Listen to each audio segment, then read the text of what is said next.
Oke, start recording podcast bareng Kang Lutfi, kita mulai. Bismillahirrahmanirrahim. Assalamualaikum warahmatullahi wabarakatuh. Teman-teman semua, ketemu lagi dengan saya Ridwan Ilyas di podcast Kambing Super. Banyak yang nanya kenapa, nggak banyak sih, ada yang nanya kenapa namanya Kambing Super, nanti kapan-kapan kita bahas ya. Pada podcast kali ini kita akan ngobrol-ngobrol bareng teman saya, Kang Lutfi. Judulnya itu tentang keliling Pulau Jawa pakai motor. Nah, nanti seperti apa ceritanya, kita akan telepon dulu Kang Lutfinya.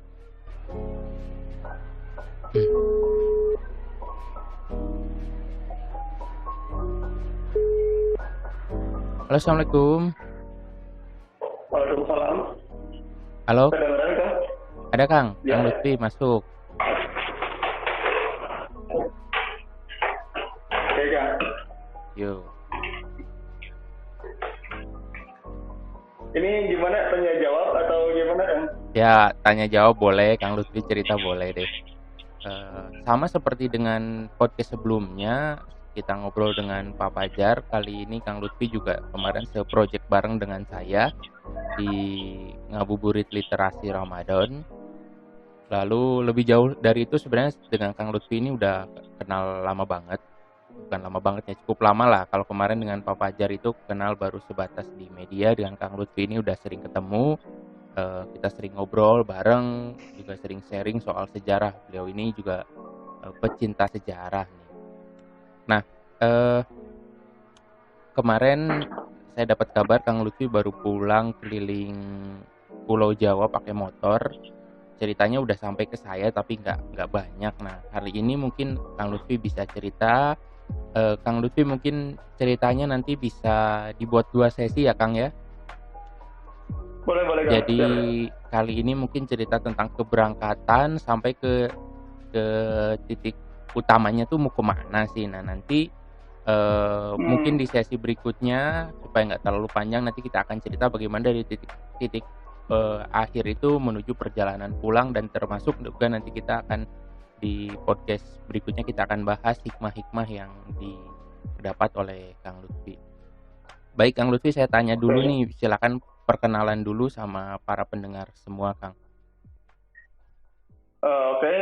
Assalamualaikum warahmatullahi wabarakatuh. Waalaikumsalam. Perkenalkan, nama saya Lutfi Anwari.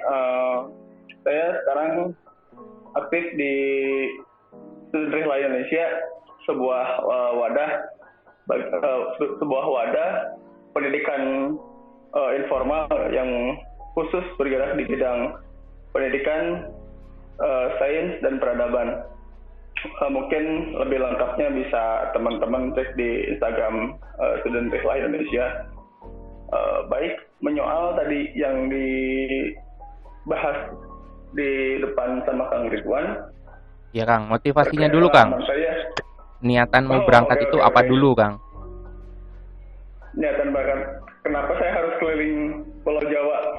Nah sebetulnya sejujurnya saya nggak pernah terpikir sebelumnya dalam hidup saya akan melakukan hal ini gitu ya. Ini keliling Pulau Jawa pakai motor sendirian.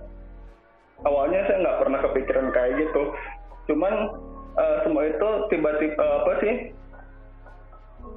ada sesuatu yang memotivasi saya. Yang pertama, saya bertemu dengan sebuah buku tentang karya seorang revolusioner asal Kuba. Nah, mungkin Kang Ridwan dan teman-teman juga udah tahu ya, itu buku diarinya apa itu? Che Guevara. Tekannya Fidel Castro. Nah, itu Che Guevara. Nah, ya. Nah, selain itu pun ada juga nih buku Meraba Indonesia, Ekspedisi Gila Keliling Nusantara, karya seorang jurnalis asal kota Bandung, yang beliau itu melakukan perjalanan keliling Indonesia berdua ya dengan Farid Gaban yang sekarang lagi rame juga di Twitter gitu kan gitu. Siapa? Nah, pakai motor. Oh, pakai motor juga. Ahmad Yunus dan Farid Gaban. Farid Gaban yang sekarang lagi konfrontasi sama politisi PSI itu. Oh ya, saya ketinggalan nih, nggak tahu nih. Jarang buka Twitter Kang, atau followingnya agak beda mungkin Kang. Saya ya. Ya mungkin seperti itu. Nah dari dan satu lagi buku dari Ibnu Battuta. Nah dari situ sebenarnya saya mulai ketika baca itu dan setelah habis saya mulai merenung.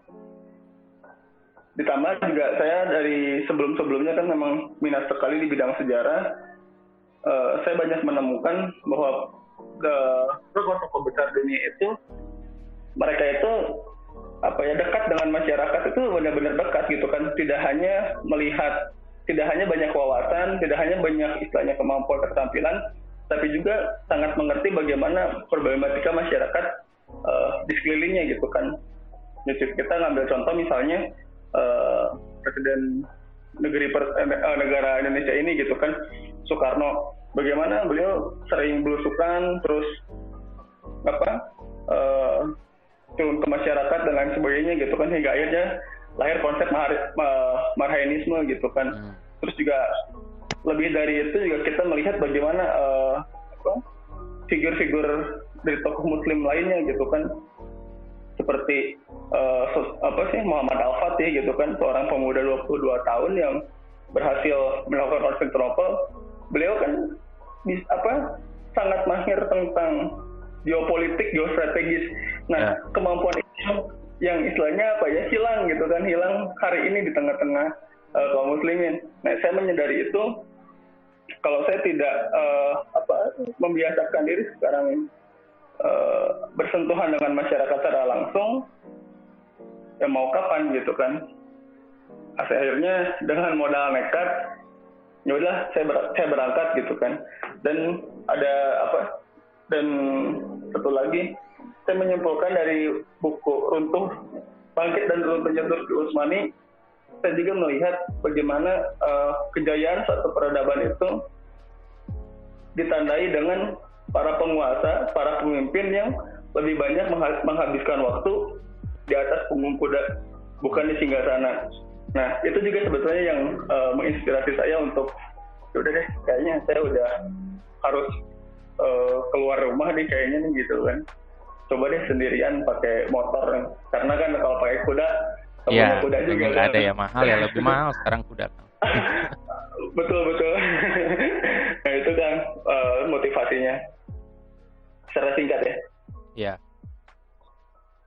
Jadi tadi ada satu sejarah ya Kang Lutfi, ini pecinta sejarah.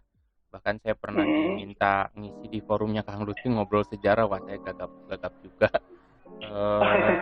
Memang nggak, kalau saya mungkin belum lah ya. Kalau pengen iya, tapi fokus mungkin yang lain karena kita berbagi tempat dengan yang lain. Nah, itu satu. Yang kedua, memang ada motivasi ingin mengenal masyarakat lebih jauh dan ada beberapa contoh-contoh orang-orang besar. Kita kemarin memperingati runtuhnya atau futuhatnya Konstantinopel ya. Saya juga baca di buku Al-Fatih 1453 itu memang sebelum pembebasan Konstantinopel itu, Muhammad Al-Fatih itu memang sering lihlah ya, keliling-keliling, bahkan beliau tuh menyamar masuk Konstantinopel ya, melihat isi dalamnya dulu gitu ya. Betul. Jadi oke. Nah, lanjut nih Kang. Persiapannya waktu itu apa aja, kerja kayak gimana, udah punya anak kan ya, istri ditinggal, terus mungkin teman-teman yang lain gimana Kang? Dan apa nggak ngajak yang lain gitu Kang? Sebetulnya sebelum saya rela sendiri itu, kalau rela yang sendiri saya fokuskan lebih ke Pulau Jawa bagian tengah dan timur. Beberapa bulan sebelumnya, mungkin sekitar 3-4 bulan sebelumnya, 3 bulan sebelumnya, saya sama seorang kawan juga dari Derahel, Mas Munif, kita mengunjungi Kampung Kanekes, atau yang lebih familiar itu disebut Kampung Baduy. Oke. Nah, jadi sebetulnya rihlah saya mengitari Pulau Jawa ini ada dua bagian. Yang pertama itu saya berdua, nah yang keduanya saya sendiri. Cuman beda apa ya? Beda tujuan. Kalau yang pertama dulu tuh sejujurnya saya sama Mas Munif itu buat observasi, buat buka open trip gitu kan ke Baduy itu. Kalau yang kedua itu saya ingin, sebenarnya saya tuh ada fenomena ini ya yang menarik bagi saya itu fenomena tol Trans Jawa. Nah, dan di situ juga saya baca dari beberapa media online kayak di Kompas, terus juga di detik.com, banyak tuh para pedagang yang mengeluhkan omsetnya sangat turun gara-gara banyak trafiknya sepi gitu kan. Yang tadinya kan lewat jalur Pantura, nah sekarang mobil-mobil umum itu masuk ke tol kayak gitu. Terus juga nggak ada persiapan khusus karena memang saya sama teman-teman terbiasa naik gunung tiap 2 pekan sekali gitu kan. Jadi untuk masalah survive terus makan nggak neko-neko, terus kalau untuk masalah tidur udah biasa ngegembel mereka, jadi bisa tidur di pom bensin, kadang di masjid, kadang di warung. Tapi di situ justru informasi yang kita cari itu kadang dapat gitu, tapi terus juga kadang sesuatu yang nggak kita duga-duga juga dapat di situ gitu kan. Okay. Terus masalah ya jadi persiapan seadanya gitu. Kerja berarti izin dulu, Kang. Nah, ketika waktu itu saya baru beres resign kerja itu tuh, Kang. Jadi kebetulan jadi punya banyak waktu. Ya, jadi habis resign tapi pulang dari sana kan kerja lagi ya, Kang ya. Udah kerja lagi. Betul. Terus istri mendukung, Kang? Keluarga. Kalau keluarga nggak pernah ada masalah sih, selagi kita terbuka tujuan kita untuk apa dan apa yang mau kita cari di sana. Seperti itu. Ya, jadi aman lah ya. Jadi dukungan ada dari rumah, nggak ada soal. Terus bekal cukup, pas kerja juga lagi free dulu ya, Kang ya. Betul. Oke. Nah, itu yang dibawa apa aja, Kang? Di motor itu apa aja pas berangkat itu? Yang saya bawa baju untuk tiap hari ganti, shirt, mie instan, kompor, kopi, air mineral, peralatan mandi, alat sholat. Ya biasa sih kayak mau naik gunung gitu kan? Camping. Iya, kayak mau naik gunung, sleeping bag kayak gitu aja sih, Kang. Gak ada yang ini. Terus juga buku catatan sama buku saya selalu bawa satu buku ketika saya ketika saya jalan keluar saya selalu bawa buku. Karena kan dimanapun kita berada, belajar itu harus gitu kan. Peta kayak gitu dari handphone ya, Kang ya? Nggak perlu bawa peta, ya, peta print. Nggak perlu kan, karena kan udah ada maps juga kan ya, peta digital di aplikasi handphone, jadi manfaatkan itu aja. Oke, jadi akhirnya berangkat tuh hari apa tuh? Pas prum. Saya berangkat ini tuh 27 April. 27 April 2019, hari Sabtu, Kang. Oh, hari Sabtu berangkat bismillah dari Bandung gitu ya? Ya, bismillah dari Bandung pada subuh. Ke arah timur berarti, langsung ke arah timur karena memang tujuannya ke Indonesia Timur. Apa Pulau Jawa bagian timur? Ya, betul. Nah, tapi saya mengambil jalur utara. Jalur utara itu dua jalur tuh. Tasik ya, Tasik. Ke Tasik, ke Cirebon. Jalur tengah mungkin, Kang. Ke Tasik dulu baru ke Cirebon, nggak ke Sumedang berarti ke Cirebonnya? Cuman lewat aja. Jadi Bandung, Sumedang. Oh iya. Bandung, Sumedang, Kuningan ya, terus Cirebon. Ya ya. Kalau saya biasa nyebutnya jalur tengah gitu. Kalau Oh selatan gitu. itu berarti Tasik, Tasik, Ciamis, Oh iya eee, ya. Banjar, Jawa Banjar ya. Tengahnya luas sana ya? Ya ya ya. Ya Pak ya. Oke oke. Nah, eee apa perasaan ketika mulai berangkat dan goals-nya yang, step awal ini mau ke mana dulu, mau ngapain dulu, apa yang mau dilihat nih? Mungkin kan udah baca dulu nih, saya mau ke mana nih pertama nih? Hmm. Yang pertama itu sebetulnya saya pengen datengin salah satu masjid tertua di kota Cirebon, Masjid Sang Cipta Rasa namanya tuh. Cuman karena waktu itu karena nggak ada temen ya, terus juga handphone saya error sebelum handphonenya ini tuh, saya malah diarahin ke satu masjid yang sama gitu kan, samanya tuh secara arsitektur sama-sama unik, terus saya nggak bisa kirim gambar ke Kang Ridwan ya. Nggak bisa Jadi ya? Nggak apa-apa, nanti nanti ini Kang, bisa di-share lah gambarnya. bisa di share ya. Mhm mhm.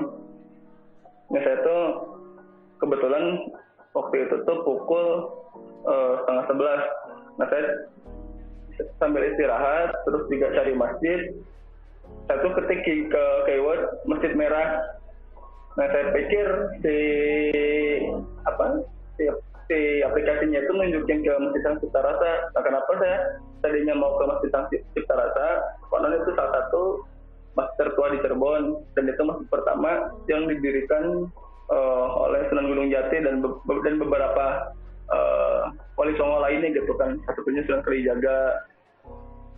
Nah saya kira itu masjid yang bersejarah dan saya sebagai seorang muslim terus beretnis Sunda kayaknya harus deh kesini gitu kan. Tapi saya malah nyasar dan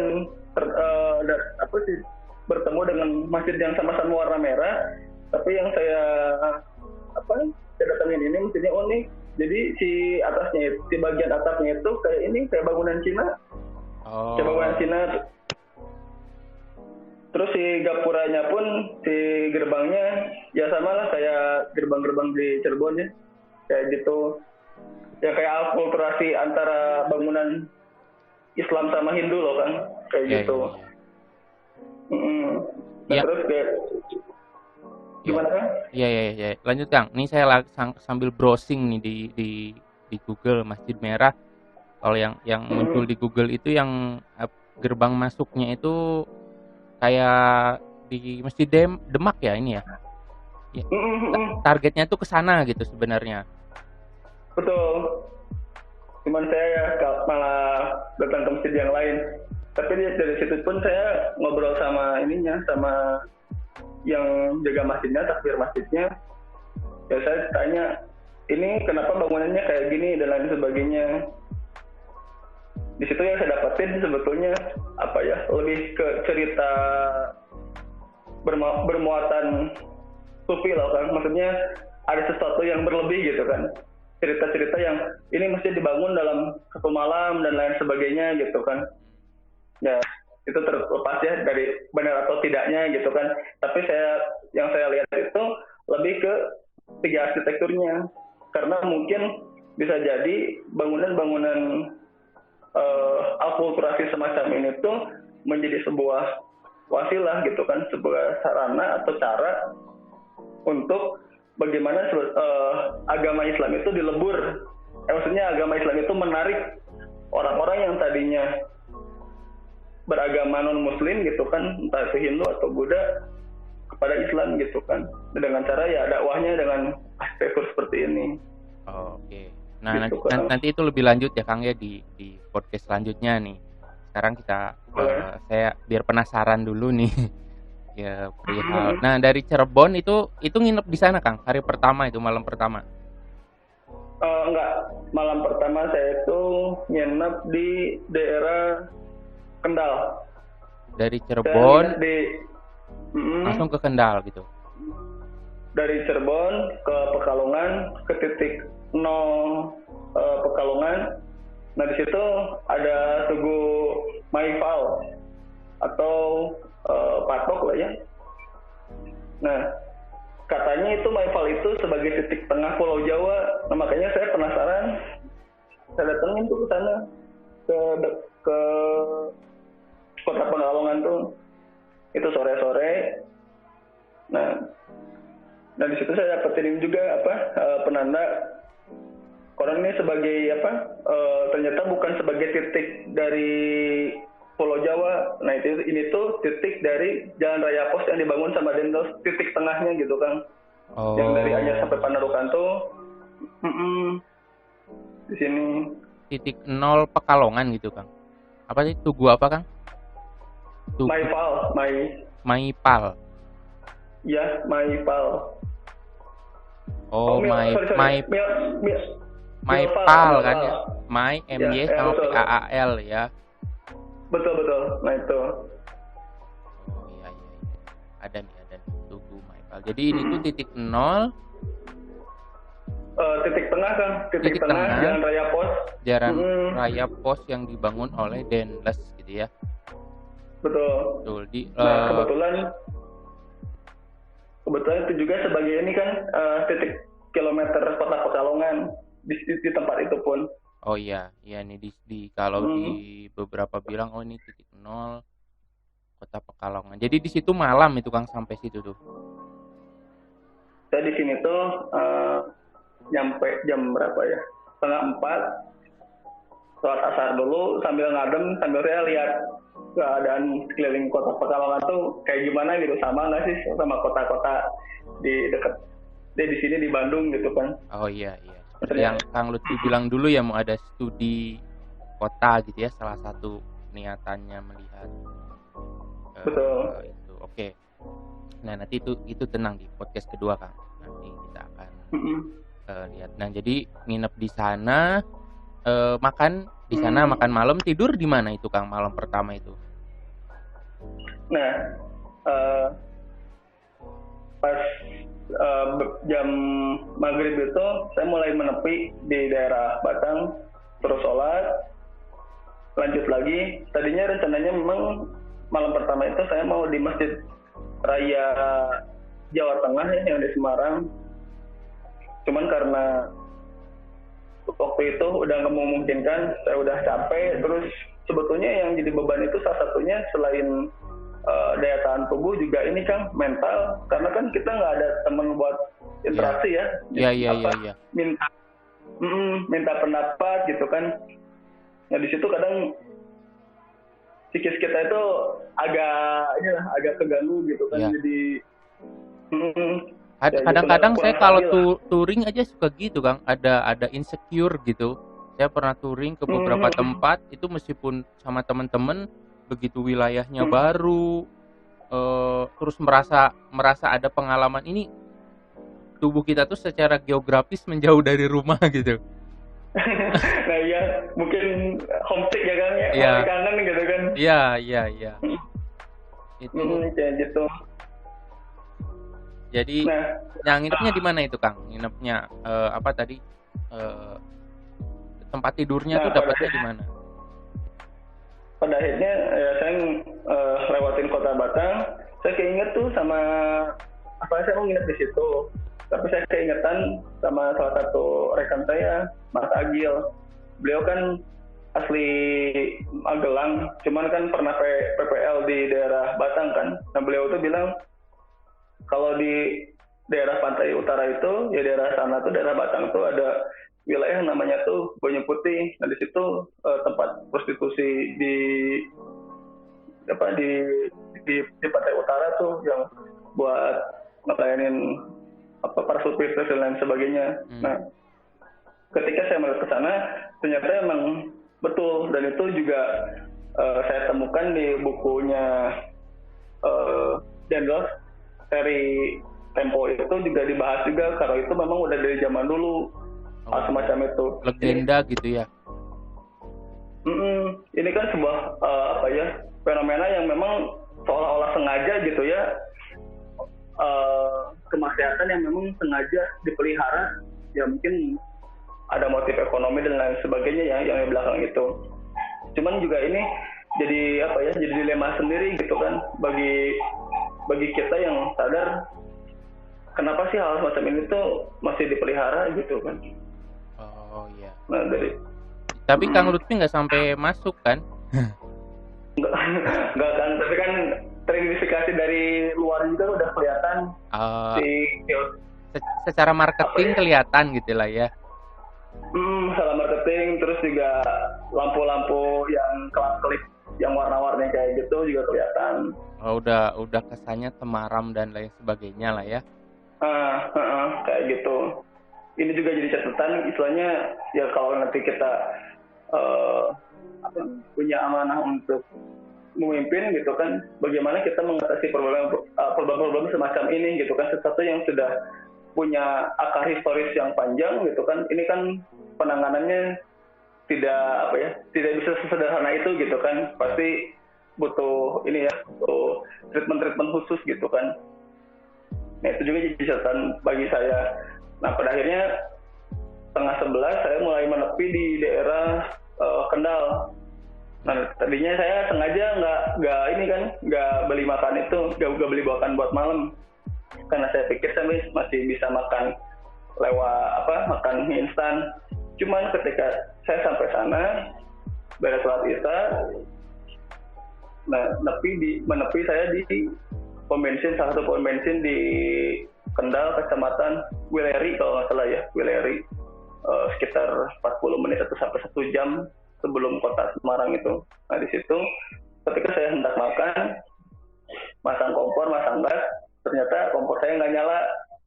Nah mau nggak mau saya itu nggak makan, akhirnya ya cuman minum air putih sambil ngobrol sama penjaga toilet. Kita nanyain gitu tuh, sebelum ya sebagai dongeng pengantar tidur gitu kan, saya wawancara sekilas udah berapa lama sewa tempat di SPBU. Jadi saya juga baru tahu kalau SPBU di WC di SPBU itu disewa kan. Oh. Jadi bukan pihak SPBU-nya. Jadi ada perusahaannya gitu. Betul. Nyewa ke jadi SPBU. Misalnya nah nanti dari si seorang orang ini yang ngelola WC umum di situ. Nah saya tadinya berpikir paling pendapatan dari WC itu nggak seberapa. Ternyata ketika saya tanya, kalau dulu ya sebelum ada tol itu 1 bulan bisa mencapai 15 juta. Saya geleng-geleng kepala itu kan. WC doang itu Kang? Itu berapa lubang? Berapa pintu Kang? 3 kalau nggak salah. Itu 3 pintu. Oh, tapi itu sebelum ada tol. Sebelum ada tol Trans Jawa itu. Setelah ada tol? Setelah ada tol itu 2-3 juta. Itu pun harus mati-matian katanya. Ngejaganya siang sampai malam kayak gitu. Tapi ya toilet gitu 2 juta gitu Kang. Ya, tapi itu kalau benar 15 juta itu memang luar biasa itu. Itu punya 1 titik doang, yang jaganya itu 1 titik doang atau dia punya beberapa titik katanya? Beberapa SPBU gitu. Nah, cerita ke saya tuh di situ. Hanya satu gitu ya. Hanya satu nyewa ke SPBU tempat, terus dia bisa dapat 15-an juta sebulan sebelum ada tol. Iya. Nah di kota sebelumnya juga, saya tuh makan siang juga di daerah Tegal. Nah saya warteg berarti Kang? Penjual telur asin Kang. Oh, kirain kalian di Tegal, warung Tegal Kang. Nggak ada kan, saya cari tuh nggak ada warung Tegal. Nggak ada tulisannya warung Tegal gitu ya? Nggak ada warung Tegal. Sama ya kayak kita di sini sih, siomay Bandung kan nggak ada gitu kan. Oh gitu ya. Akhirnya makanlah telur asin aja gitu ya Kang? Saya makan di warung nasi, cuman sebelahnya warung telur asin, penjual telur asin. Nah di situ saya tanya-tanya juga, omset sekarang berapa semenjak ada gini. Ya dulu sampai belasan sampai puluhan juta katanya teh. Kalau sekarang cuma beberapa juta. kata penjual itu waktu itu ke saya tuh. Saya lupa lagi nominalnya karena emang udah 1 tahun yang lalu ya kan, jadi saya agak lupa lagi. Iya, iya. Cuman dari sini juga. Itu jam berapa, Kang? Berarti kan dari malam belum makan tuh, Kang? Nah, kalau di WRI itu saya 10:30 nyampe, sholat, terus ngobrol, sampai jam 12-an saya ngobrol di SPBU WRI itu, di daerah Kendal tuh. Sampai akhirnya saya udah ngantuk, saya tidur, besoknya saya lanjut ke Semarang. Sampailah di Semarang itu, yang yang di dicari, Semarang. jadi yang dicari di Semarang apa, Kang?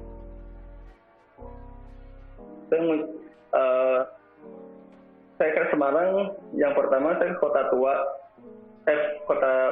kota lama Semarang. Dari situ saya pengen tahu kalau Semarang ini kan hampir sama kayak Jakarta ya, kota yang terletak di pesisir, terus juga ini sebagai basis dari VOC dan pemerintah Hindia Belanda waktu itu berkuasa tuh di sini gitu kan. Nah ini saya mulai membaca geostrategis yang dahulu digunakan untuk bagaimana Pulau Jawa itu bisa dikuasai oleh VOC gitu kan. Kenapa mereka itu memilih tempat di pesisir. Nah saya di sini mulai membaca, saya sambil keliling-keliling, sambil lihat bangunan, saya sambil mencoba gitu kan kembali ke masa lalu gitu kan lewat tulisan-tulisan yang pernah saya baca itu. Saya sambil membayangkan ternyata mereka datang ke sini bukan tanpa persiapan yang asal-asalan, tapi benar-benar suatu persiapannya sangat-sangat matang gitu kan. Saya di Semarang sambil ngebayangin setelah 16-19 mereka menguasai Batavia gitu kan. Terus 10 tahun setelah itu ada pengupungan dari Kesultanan Mataram gitu kan untuk membebaskan Batavia dari kecengkraman VOC. Namun pada akhirnya kan gagal. Setelah itu masa Sultan Agung kan. Nah masa anaknya ada perbedaan perilaku antara raja sebelumnya yakni Sultan Agung dengan anaknya Amangkurat I, yang dimana bapaknya yakni Sultan Agung itu sangat anti terhadap Belanda gitu kan. Nah ini anaknya sangat kooperatif terhadap Belanda. Nah di sini sebetulnya ketika ada sebuah kita katakan sebuah pemberontakan yang terjadi di intern Mataram yang itu mengancam kedudukan seorang raja tersebut yakni Amangkurat I. Nah Amangkurat itu minta bantuan kepada VOC untuk bagaimana menghentikan pemberontakan tersebut. Nah VOC meminta imbalan, salah satunya kota di pesisir. Nah salah satunya ya Semarang itu. Oh iya. Jadi itu di masa-masa itulah ya. Siapa tuh Sultan Agung? Di masa setelah Sultan Agung yakni Amangkurat I. Oh Amangkurat I, oke. Ya kalau Kang Lutfi kayak gitu paham lah ya. Kalau saya tadi apa ya lu? saya timeline Mataram, sering dengerin kajiannya Kang Lutfi, Pak Fajar, terus yang lain tuh masih tuker-tuker Kang. Jadi ya mohon maaf lah ya. Jadi tadi Agung Amangkurat I lah ya. Oke. Ya. Oke. Jadi ketemulah itu Semarang. Di sana semalam Kang atau cuma sebentar atau lanjut kemana lagi setelah dari Semarang itu? Nah saya di Semarang itu setelah keliling-keliling di kota lama itu saya dilema mau benerin kompor dulu karena waktu itu saya bawa uang sangat-sangat terbatas ya. Saya bawa uang sangat terbatas. Kalau boleh tahu berapa Kang? Waktu itu saya cuma bawa 500.000 Kang. 500.000 uang, mie instan berapa banyak? Mie instan 8 kalau nggak salah. Mie instan 8, terus kompor kecil yang gas tabung segenggam gitu ya? Iya betul, yang biasa dipakai camping. Oh, gitu. Nah di situ galau karena si kompor gak nyala gitu. Akhirnya saya nyari tukang servis kompor di Semarang, dapet, cuman si orang yang jaga itu suaminya nggak ada yang biasa reparasi. Saya nunggu lama sejam baru datang. Terus juga saya sambil lihat-lihat di peta itu, saya mau lanjut ke Belora atau saya mau ke Jogja aja, atau saya pulang, atau saya mau lanjut ke utara ke Jepara gitu kan. Sudah Tadinya mulai saya ini apa namanya galaunya nambah lagi di Semarang. galau lagi gitu kan, terus homesick juga gitu kan. Iya, itu udah malam kedua ya di Semarang itu. Itu hari kedua. Oh, hari Setelah kedua. malam pertama. Hari kedua setelah malam pertama. Oke. Nah pada akhirnya saya Bismillah, ya udahlah, saya jalan aja. Saya jalan ke Jepara tuh. Saya ke Jepara. Tadinya niat saya ke Jepara itu selain saya lihat pembuatan mebel-mebel ya di Jepara, ini juga salah satu potensi ekonomi yang dimiliki Pulau Jawa gitu kan, ya terutama kota khas Jepara itu kan di mebel-mebelnya gitu kan. Iya. Ya saya keliling ke sana, saya lihat pembuatan mebel itu kayak gimana, kayak lemari, terus rak baju atau rak buku. Nah dari situ saya lanjut ke Pulau Panjang kan. Pulau Panjang itu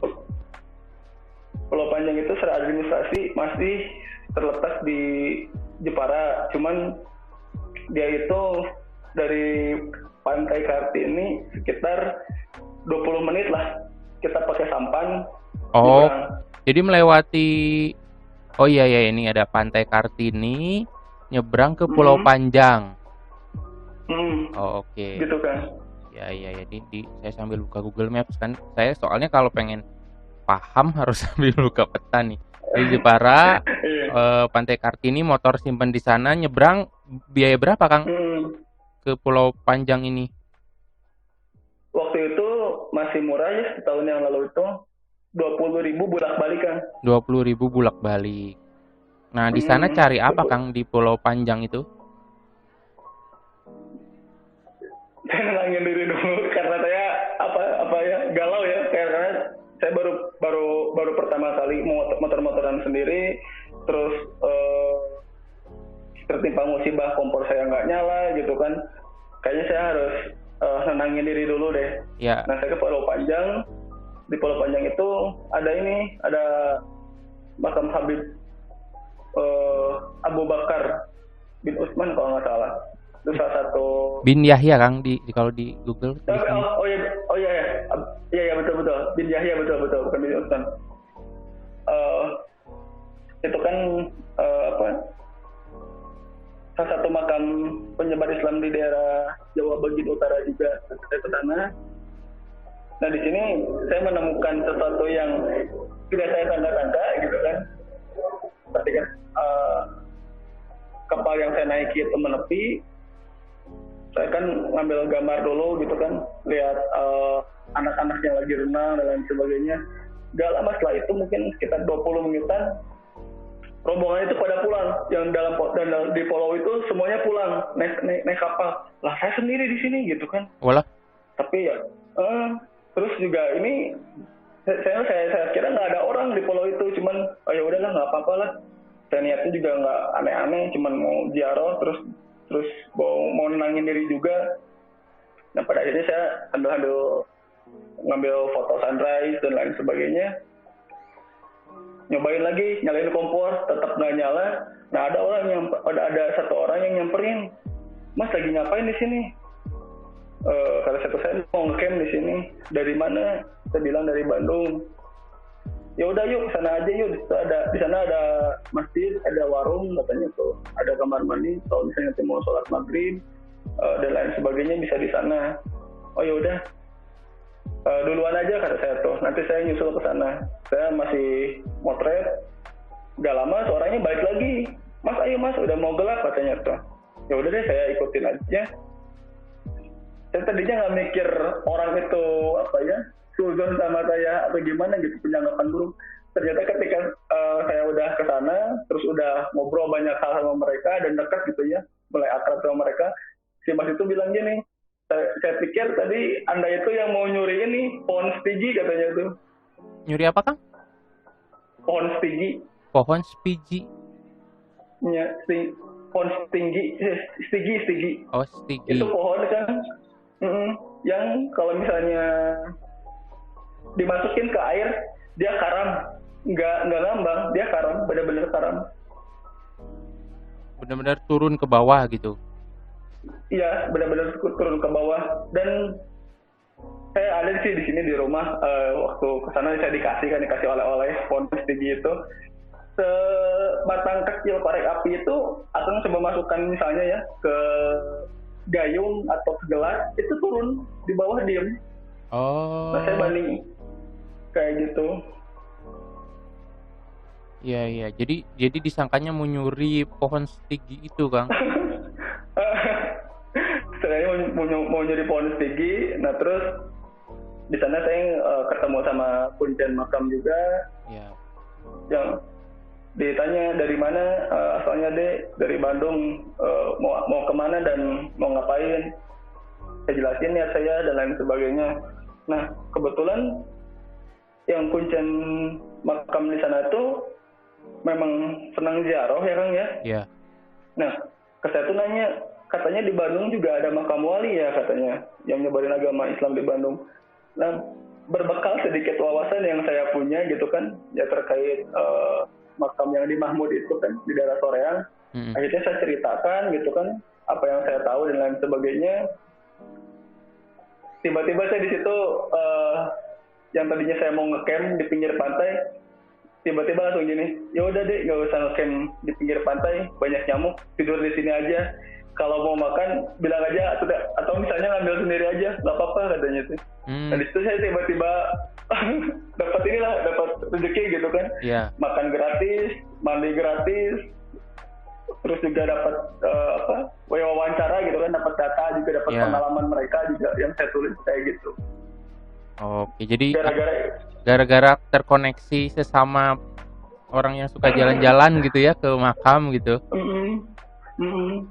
Ya gara-gara mungkin saya punya sedikit wawasan terkait sejarah penyebaran Islam di Jawa Barat, terutama di Bandung ya, ada makam walinya juga. Namanya tuh Mama Abdul Manaf kalau nggak salah, yang makam di sana tuh, yang di makam Mahmud Soreang itu. Nah, saya ceritakan sampai beres, terus ya udah katanya nggak usah tidur di tenda, di sini aja katanya. Jadi tidur di rumahnya apa? Di masjid atau di rumahnya kuncen, Kang? Saya tidur di warung, Kang. Oh, di warung. Saya tidur di warung. Dikasih makan, di mandi gratis gitu ya. Di situ. Nah, di situ pun saya ngobrol juga sama ada pengawas suar. Iya, ada mercusuar ya katanya. Digambarin ada suar kan di situ tuh. Nah, ada orang yang kerja di suar itu tuh, kebetulan beliau tinggalnya di yang Penangkaran Hiu itu apa sih, Kang? Penangkaran Hiu di mana, Kang? Di Jepara bagian utara tuh, yang nyeberang lagi itu apa ya? Wah, saya nggak tahu apa. Pulau apa ya? Saya lupa lagi ya. Karimun Jawa. Karimun Jawa, oh oke, ya. Nah, kebetulan beliau itu tinggalnya di sana di Karimun Jawa. Jauh juga ya. Saya tanyain kondisi di sana seperti apa, terus gimana kabarnya tuh penangkar hiu yang di sana. Soalnya saya baca di salah satu media, hiu-hiunya pada mati. Satu ini ada sabotase atau gimana gitu. Terus juga nggak lupa saya tiap ketemu orang saya wawancara, kemarin pilih 0102. Lagi masa sebelum pencoblosan itu ya, Kang ya?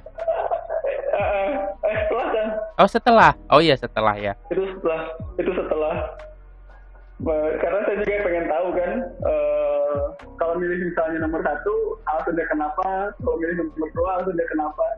Iya. Saya iseng aja sih survei kayak gitu. Nanti hasilnya kita bahas, Kang. Yap. Di sana berapa lama, Kang, di Pulau Panjang itu? Saya 2 hari 1 malam di Pulau Panjang. Karena waktu saya terbatas juga, terus juga keuangan saya juga terbatas. Sebenarnya betah sih, Kang, di sana itu karena kehangatan yang dihadirkan sama orang-orang yang baru saya kenal itu seolah-olah udah kenal lama gitu kan, kayak di kampung halaman sendiri. Iya. Mereka nggak narik biaya gitu ya, nggak dan walaupun awalnya mereka agak curiga tapi akhirnya karena tahu lah ya, akhirnya nggak aneh-aneh. Akhirnya dari situ balik lagi tuh ke Kartini dan ke Jepara lagi ya, Kang ya, setelah 2 hari itu.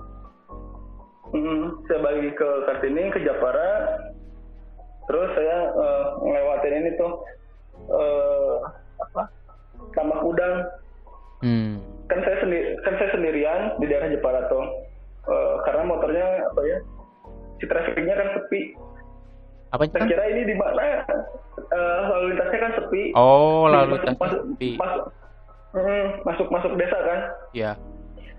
Saya pikir ini di mana kan, saya tuh jalannya masuklah 2 motor, kiri kanan itu kayak bangunan banyak kincir angin. Seperti saya di mana gitu kan, ini banyak kincir angin, ini bangunan apa gitu kan. Ya ketika saya nanya-nanya, Mas itu bangunan apa? Ini Tambak Udang katanya itu.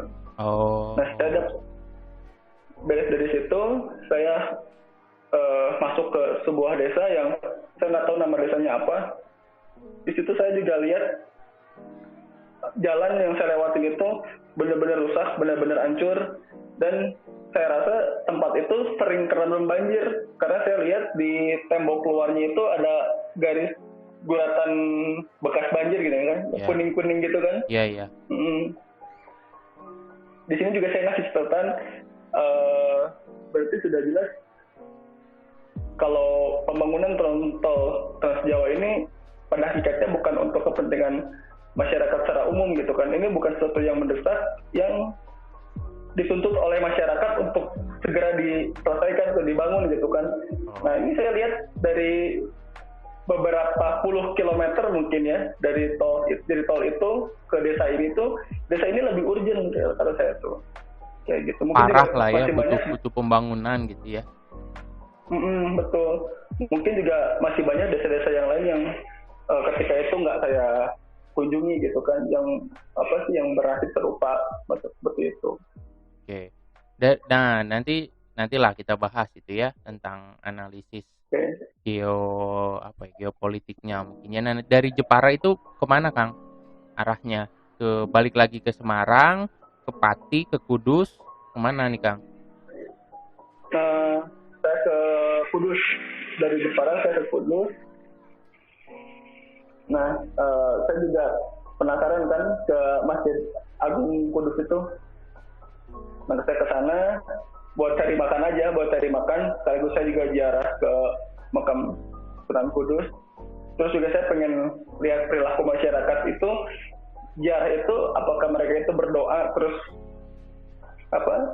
menghayati bagaimana perjuangan para leluhur kita dalam menciarkan agama Islam, atau ada sesuatu motif yang lain gitu kan yang menjadi motivasi gitu kan. Ya, biasanya juga kita tahu ya kalau misalnya di daerah Jawa Barat sendiri yang terkenal di Pamijahan, di Tasik. Iya, betul. Banyak orang yang aneh-aneh gitu kan datang ke makam sambil bawa bedak atau bawa apa gitu kan, intinya macam itu. Saya pengen lihat juga gitu ya, Kang ya. Betul. Nah, saya juga pengen lihat apakah di Jawa sama atau beda gitu kan. Ya ternyata juga nggak jauh berbeda, mungkin karena kondisi tatanan sosial ini kan sebetulnya dampak daripada aturan hidup yang diterapkan hari ini gitu kan. Aturan hidup atau ideologi yang diterapkan melahirkan sebuah nuansa yang dimana nuansa ini sadar maupun tidak berpengaruh terhadap orang-orang yang ada di dalamnya gitu kan. Iya. seperti itu. Oke, jadi Mungkin kesulitan. di balik saya nyebutnya kemewahan ya kalau dengerin kisahnya Wali Songo tuh keren gitu lah ya, Hmm, apalagi dikaitkan dengan cara pandang metode dakwah Rasulullah, terus kemudian betul, kiadah fikriyah Islam tuh keren sih sebenarnya gitu ya, tapi belakangan malah betul, jadi seperti itu. Akhirnya ada dua kubu kan. Satu orang yang datang ke betul, sana nggak ngerti sejarah, sisi yang betul, lain ada orang yang mendiskreditkan Wali Songo tanpa nggak pernah tahu dulunya tuh perjuangannya tuh sebenarnya mengikuti metodenya Rasul gitu ya. betul. Oke. Nah itu juga apa? Saya lihat di sana, terus juga lihat bagaimana apa nanya-nanya juga kan. Ini yang datang setiap hari berapa berapa berapa ratus orang atau berapa ribu orang yang datang ke sini, dari mana aja. Nah saya juga sambil apa nulis ini apa potensi ininya ya, potensi ekonomi yang bisa di apa didapat dari wisata religi semacam ini seperti apa gitu kan. Ini juga catatan pribadi sih sebetulnya. Iya. Kalau misalnya waktu nanti eh, pengen buka usaha travel juga, saya kan sudah punya data sebelumnya. Seperti itu kan.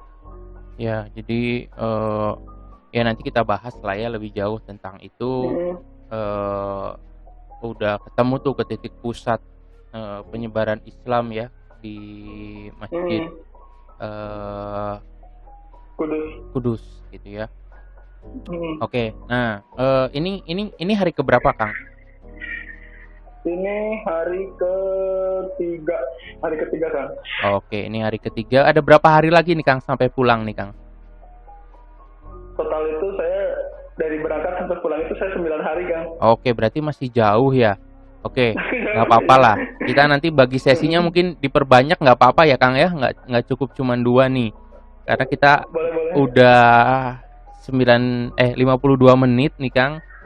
Ceritanya Hmm. menarik. Saya sambil buka peta nih Google Maps jadi kebayang treknya kemana aja. Nanti semoga teman-teman yang mendengarkan juga bisa sekaligus membayangkan ya. Walaupun tadi banyak loncat sih sebenarnya ya. Nanti detailnya di next selanjutnya. Nanti ini baru 3 hari. Mungkin nanti pertemuan berikutnya 3 hari berikutnya baru 3 hari berikutnya baru nanti kita lihat lagi ya Kang. Sekalian saya meminta Boleh boleh. keridoannya nih Kang Lutfi, termasuk ini catatan apa ya? Catatan audio lah ya gitu ya, mengingatkan kembali. Hmm. Mungkin nanti bisa dilengkapi dengan catatannya tulisannya Kang Lutfi, bisa jadi Ya. sesuatu lah ya. Ini eh, Hmm. apa podcast saya ini bukan milik saya sendiri lah ya, milik milik semua Hmm. orang yang bisa mendengarkan, termasuk nanti juga apa yang Kang Lutfi dapatkan analisisnya tadi, politik, kebudayaan, sejarah dan lain sebagainya. Nanti kita akan kupas lebih jauh ya Kang ya. Siap. Saya bukan tidak ingin mendengarkan, ini sebenarnya masih seru ya, baru 3 hari aja udah keren Hmm. tuh bisa eh, apa tadi rebahan di Pulau Panjang yang akhirnya gratis segalanya, ketemu temen di sana, lalu bisa melihat Hmm.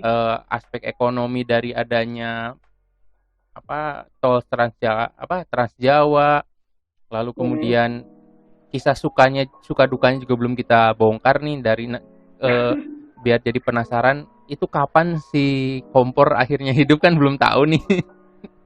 Kita masih posisinya kompornya mati. Ya, Hmm. Kang Lutfi untuk sesi hari ini kita cukupkan sampai mana tadi? Sampai Kudus dulu ya Kang ya. Nanti Sampai Kudus ya kan. di podcast selanjutnya akan lebih seru. Kita lanjutkan ceritanya lagi kemana nih sebenarnya arahnya Kang Lutfi ini. Teman-teman yang mendengarkan Ya. ini tetap setia nanti di podcast ini, bisa di follow, nanti juga saya share ke teman-teman yang memang suka literasi tentang pembahasan ini. Kang Lutfi, terima kasih ya Kang untuk sesi ini. Mohon maaf, tolong Sama-sama disimpan sama-sama. Kang ingatannya. Pastilah disimpan lah ya. Masa dibuang gitu. Nanti bisa jadi kan ini akan modal berharga setelah pandemi ini berakhir jadi sesuatu lah ya. Dan Amin saya amin. sangat senang podcast saya diisi orang-orang hebat yang punya pemikiran-pemikiran yang luar biasa. Saya sendiri bikin podcast ini udah setahun nggak diisi Kang, nih baru bisa mulai lagi gara-gara Oh. pandemi di rumah, kesibukan dan lain sebagainya. Tapi saya niatnya akan apa namanya, jadi tempat buat siapapun share, sesuatu di sini dan nanti pastilah segala kebaikan kembali lagi ke yang menyampaikannya. Teman-teman kalau mau, Amin. kontak Kang Lutfi tadi kegiatannya ada di Instagramnya ya, Lutfism ya, Kang, ya?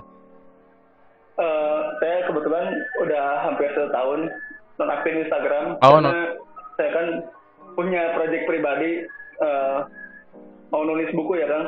iya iya iya. Jadi saya untuk media sosial saya batasin, tapi untuk aktivitas saya dan Student Rihla mungkin bisa di follow di Instagramnya Student Rihla. Di situ juga saya aktif di situ Iya. di Student Rihla Indonesia. Student Rihla ya, ada Student Rihla Indonesia bisa di-follow aja, ada kegiatannya jalan-jalan, seru. Saya juga pernah ikut gitu ya dan Kang Lutfi punya proyek buku juga, saya juga pernah kita pernah berpikir hal yang sama cuman karena kesibukan Tia ya Kang ya. Baguslah memang benar harus ada yang dikorbankan termasuk sosial media kita tutup dulu supaya nanti bukunya bisa rampung dengan baik. Semoga bisa cepat-cepat keluar Kang. Amin. Kita Amin. semua menunggu ya Kang. Nanti kita ketemu lagi mungkin ya Kang ya 2 atau 3 sesi ke depan karena untuk waktu juga biar nggak terlalu panjang. Terima kasih Kang Lutfi. Semoga sehat selalu Amin. dan keluarganya juga sehat selalu, lancar pekerjaan dan lain sebagainya. Baik, terima Kang. kasih Hatur nuhun. teman-teman pendengar semua. Nanti kita ketemu lagi di pembahasan selanjutnya keliling Pulau Jawa pakai motor dengan Kang Lutfi di podcast Kambing Super. Kita tutup dulu untuk yang kali ini. Terima kasih. Wabillahi taufik wal hidayah. Wassalamualaikum warahmatullahi wabarakatuh.